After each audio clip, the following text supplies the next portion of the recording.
This is the most recent version of the coffee bean cooling device. We have several improvements that we've made today. We have, first of all, the vacuum is now attached to the bucket here.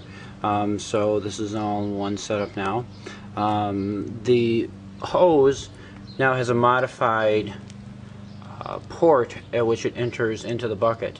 With these new pieces of plastic, the new elbow and coupler here, this spot where the hose goes in, it slides in there snugly, but it's nice and easy to remove so that the hose is still usable for cleanup of the beans and such around the area you're working.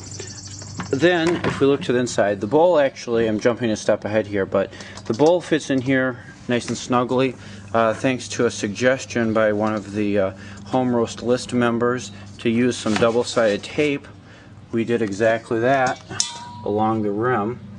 Here there are actually 3 layers, and the paper is left sticking to the outside layer so the bowl comes in and out easily. Back to the hose.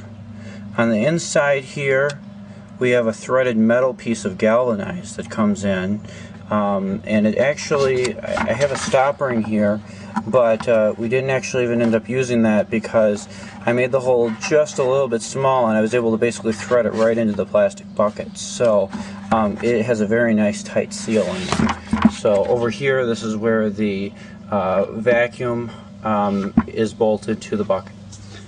So then this bucket, or the bowl with the holes in it, slides right in. We get a really nice tight seal there. And then, as I mentioned before, this is bolted to it now, so we have an all-in-one setup.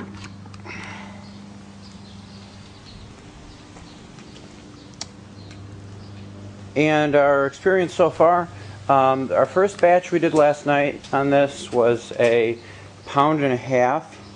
Actually, it was a little less. It was about 1 pound 5 ounces, and it cooled very well. It was down to room temperature in about 90 seconds. The second batch, we had 2.5 pounds that I dumped in here.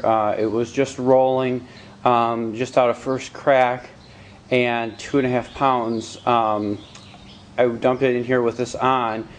It took an extremely long time to cool, and what I realized had happened afterwards is the end piece to the vacuum actually melted. The end of that hose there got completely melted.